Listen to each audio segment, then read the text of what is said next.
Hello and welcome to Glanbia's Dairy Focus. In this episode, I catch up with our NDC Milk Quality Award winners, Pat and Carmel Banville in County Wexford, and we talk through the steps involved in drying off their dairy cows.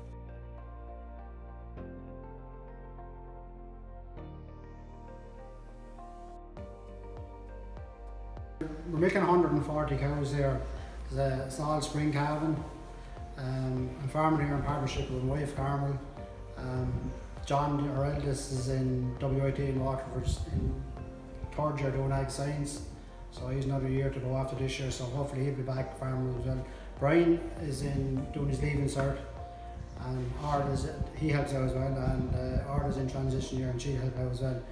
And I usually have a student from Kildalton. One only finished up there last Friday, had him for 4 weeks, and he'll be back now in the spring again in March. And at that time of the year as well, I'd get either a 12-week student from WIT or a 16-week student from Kildalton, so I'd have their help as well. So that kind of gets me over the spring workload. Well, we dry off 10 cows at a time. That's what we kind of do, 10 on a day.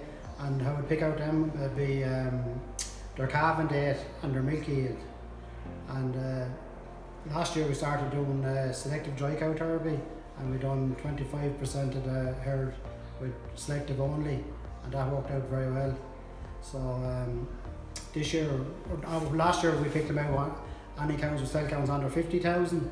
So this year we're moving up to cell count under 75,000, and this year now that could be 70% of the herd that gets selective only. We're very happy with it last year, with no issue whatsoever with it. And your bulk tank cell count throughout the year would have been low enough? Yeah, the bulk would be kind of be running under 70,000 all year. It might go up at this time of the year a little bit, alright, but mostly be kind of around 70,000. Well, the day before we're going to dry off, we kind of pick out the 10 cows we're going to do, and if the tails need a clipping, we do that, and maybe a bit of hair on the elder, we clip off that. And then the following morning, then as we're milking them, we draft them out and wash down the parlour, go get the breakfast, and then come back and dry off the 10 cows. So you have a list there behind you of 10 cows. So those are the cows that are going to be dried off today? Yeah. And what do the little stars next to some of the numbers mean? They're the cows that are going to get selective only, and that cow will be a 4th lactation cow. So she got sealer only last year, it's getting again this year. Here's another one. It's a 4th lactation cow. Sealer only last year, sealer only. This one is a heifer, and she's getting sealer only this year. Mm-hmm. So you are just doing the drying off based on the calving date, and depending on the cows that come in, some of them get a teat sealer only, and some of them still get we don't pick out. Yeah. We don't just do sealer only on one day. That's just as the cows are being dried off. We'd highlight him and make sure we do that, and write him down as well that they got sealer only.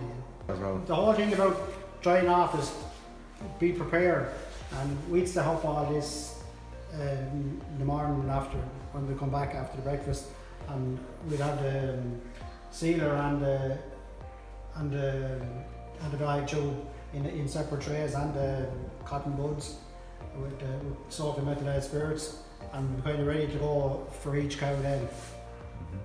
So then you're doing the actual procedure to drying off.